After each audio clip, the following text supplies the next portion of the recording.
TV time, जनता की बात जनता के साथ। मणिनगर की लक्ष्मी हॉस्पिटल में चमत्कारिक सर्जरी। 32 वर्षीय युवक के पेट से 10 किलो की गांठ निकाल डॉक्टरों ने रचा इतिहास। अहमदाबाद की मणिनगर क्षेत्र स्थित लक्ष्मी हॉस्पिटल में कैसी अद्भुत चिकित्सीय घटना सामने आई, जिसने सुनकर आम लोग ही नहीं बल्कि डॉक्टर भी हैरान रह गए। एक 32 वर्षीय युवक मात्र एक शिकायत लेकर अस्पताल पहुंचा। मेरा पेट भारी लगता है, इसके अलावा कोई परेशानी नहीं। डॉक्टर को शुरुआत में ये बात साधारण लगी, लेकिन जब विस्तृत जांच शुरू हुई तो एक चौंकाने वाली सच्चाई सामने आई। युवक के पेट में मिली 10 किलो से अधिक की वजनी बुछाल गांठ। जब स्कैन और सोनोग्राफी की गई तो डॉक्टर को युवक के पेट के अंदर 10 किलो से अधिक वजनी एक बहुत बड़ी गांठ दिखाई दी। इतनी बड़ी गांठ मिलना बेहद दुर्लभ है, जिससे डॉक्टर गौरांग वाघेला और उनकी टीम भी अचंभित रह गई। स्थिति गंभीर होने की वजह से डॉक्टर ने तुरंत परिवार को जानकारी दी और बताया कि तुरंत ऑपरेशन जरूरी है। 5 घंटे का चुनौतीपूर्ण भरा ऑपरेशन, डॉक्टरों का अद्वितीय प्रयास। ये सिर्फ एक सामान्य सर्जरी नहीं थी, बल्कि चिकित्सा जगत के लिए एक बड़ा चुनौतीपूर्ण मामला था। डॉक्टर गौरांग वाघेला हॉस्पिटल के सीईओ डॉक्टर गोपी ठाकर और उनकी अनुभवी टीम ने मिलकर लगातार 5 घंटे तक मेहनत की। अंततः सभी की कुशलता और टीम वर्क के चलते ये जोखिमपूर्ण सर्जरी सफलतापूर्वक पूरी की गई। मरीज फिलहाल सुरक्षित है और स्वस्थ है। डॉक्टर का महत्वपूर्ण संदेश, पहला सुख निरोगी काया। सत्यडी टीम से बातचीत में डॉक्टर ने बताया कि आज की भागदौड़ भरी जिंदगी में लोग अपने स्वास्थ्य की देखभाल नहीं करते। शरीर में चर्बी, ब्लड क्लॉट या गांठ धीरे धीरे बढ़ती रहती है और पता भी नहीं चलता। समय पर जांच न कराने से स्थिति बेहद गंभीर हो सकती है। डॉक्टरों ने स्पष्ट संदेश दिया, पहला सुख निरोगी काया। नियमित स्वास्थ्य जांच जीवन बचा सकती है। लक्ष्मी हॉस्पिटल की टीम को बधाई। इस अद्भुत सफलता के लिए डॉक्टर गौरंग वाघेला, डॉक्टर गोपी ठाकर, सीईओ लक्ष्मी हॉस्पिटल और पूरी सर्जिकल टीम वास्तव में बधाई की पात्र है। डॉक्टर क्यों भगवान का दूसरा रूप कहे जाते हैं, ये घटना उसका एक सजीव उदाहरण है। अहमदाबाद से चिराग सोनी की रिपोर्ट। जी साहब, आपનું નામ? હું doctor Gaurang Vaghela, consultant urologist, Lakshmi hospital, Maninagar. Sir, આપણે ત્યાં એક સફળ ઓપરેશન કરવામાં આવ્યું છે ગાંઠનું.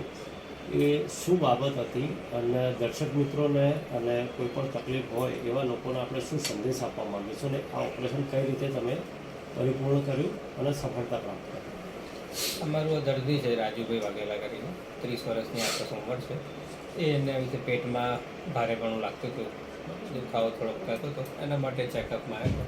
ચેકઅપમાં અમને ખબર પડી કે એની પેટમાં ગાંઠ થઈ છે. એનું પછી અમે આગળ સીટી સ્કેનને બાકીના રિપોર્ટો કરાયા. જણાતા એમાં એન્જિયોમાયોલાઇપોમા એવી કરીને ખૂબ જ રેર ગાંઠ છે, જે સ્નાયુઓ, ચરબી અને સ્નાયુ આપણે લોહીની નસોનું બનતી હોય છે. પણ ધાર્યા કરતાં અમને ગાંઠની સાઇઝ ઘણી મોટી લાગી અને બહુ જ બધી, એકથી પણ વધારે ગાંઠો લાગી. એટલે એનું અમારા પ્રમાણે કેન્સર હોવાનો ચાન્સ વધારે છે. રિપોર્ટોમાં એ સાદી ગાંઠ એવું બતાવતું. અમે હજુ ઓપરેશન જ્યારે કર્યું ત્યારે જે મોટી ગાંઠ હતી એ 30 થી 35 સેન્ટીમીટરની હતી અને નાની 10 થી 15 સેન્ટીમીટરની એવી 15 થી 20 ગાંઠો નીકળી છે.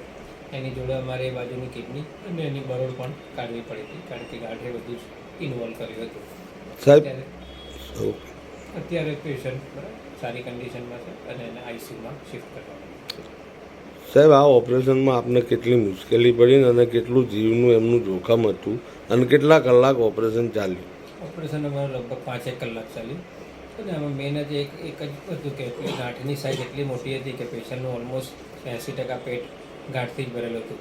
એટલે એક તો ગાંઠ કાઢવી અને ગાંઠ કાઢવાની સાથે શરીરના જે પેટના બાકીના ઓર્ગનો, આંતરડા અને લોહીની નસો એ બધાને પણ નુકસાન ના થાય એનું ધ્યાન રાખીને અમારા સ્ટાફની મદદથી અને સારા એનેસ્થેટિસ્ટની હાજરીમાં અમે ઓપરેશન પૂરું કર્યું છે.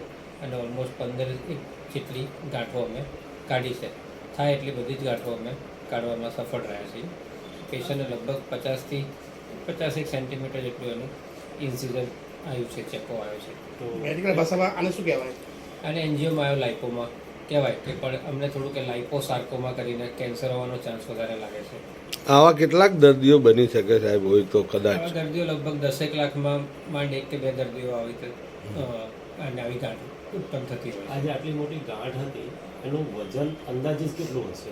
લગભગ 10 કિલો જેવું વજન હશે. 10 કિલોની ગાંઠનું ઓપરેશન સફળતાપૂર્વક સાચવીને કરવું પડે. સાહેબ, કેટલા ટાઈમથી આ પીડાતો દર્દી હતો અને આ 10 કિલોની ગાંઠ એટલે બહુ વધારે કહેવાય, તો એમને કઈ રીતની પીડા હતી? એને લગભગ છે ને 8-9 મહિનાથી જ તકલીફ હતી અને બહુ તકલીફ જ નથી એને મહિને કહું તો ખાલી એમ પેટમાં ભારેપણું લાગતું એ કમ્પ્લેન સાથે જ બતાવવા આવ્યો હતો. બાકી દર્દીને એવી કોઈ ખાસ વધારે તકલીફ હતી જ નહીં. આ તો રૂટીન એને ચેકઅપમાં એને અમે દુખાવા માટે આવ્યો, મેં એને સલાહ આપી, સોનોગ્રાફી કરાવી, એમાં પકડાતા સિટી સ્કેન દ્વારા અમે કન્ફર્મ કર્યું.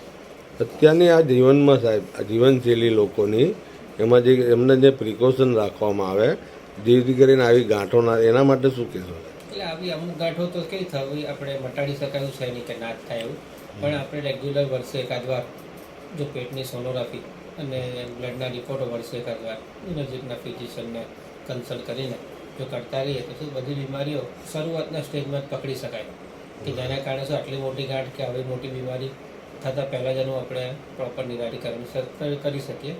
જો જેટલું લેટ પકડાશે એટલી જ એની તકલીફ અને કોમ્પ્લિકેશન રેટ વધારે થતો હોય છે. એટલે લગભગ બધા દર્શકોને વિનંતી કે વર્ષે એકાદ વાર પેટની સોનોગ્રાફી અને એકાદ એક્સરે લોહીના રિપોર્ટો કરાવતા રહેવું જોઈએ. ગાંઠ જેને થઈ હતી એ પેશન્ટ જે છે, દર્દી છે, એ પુરુષ હતા કે સ્ત્રી હતા? એ પુરુષ હતા, 30 થી 31 વર્ષની ઉંમરના, અને મહિલાઓને પણ થઈ શકે એવી હા, શક્યતા? કોઈને પણ થઈ શકે. આ નાના બાળકોમાં પણ થઈ શકે. મોટા ભાગે આ કોઈ ખોરાક પાણીથી કે સાઈડ ઇફેક્ટથી, વેધર ઇફેક્ટથી થતું હોય એવું કંઈ શક્યતા હોય કે એમાં કોઈ માહિતી આપણી પાસે? ના, આ ગાંઠ વિશે એવા કોઈ નથી કે એનું કોઈ કારણ પર્ટિક્યુલર કોઈ કારણ આપણને મળી શકે. રોલિંગ. આપનું નામ? મારું નામ ડૉક્ટર ગોપી ઠક્કર, CEO લક્ષ્મી હોસ્પિટલ મણિનગરથી. ખાસ બધાને જણાવવા માગું છું કે અમારી Lakshmi hospital multi speciality kidney hospital છે, જે મણિનગરમાં જવાહર ચોક ખાતે આવેલી છે. ત્યાં rare of the rare operation, surgical બીમારીઓ બધી જ કવર થાય છે અને અમારા ત્યાં આયુષ્માન કાર્ડ કિડનીને લગતા રોગોમાં અવેલેબલ છે. તો કોઈ પણ દર્દીઓ હોય તો એવા અમારો સંપર્ક કરી શકે છે.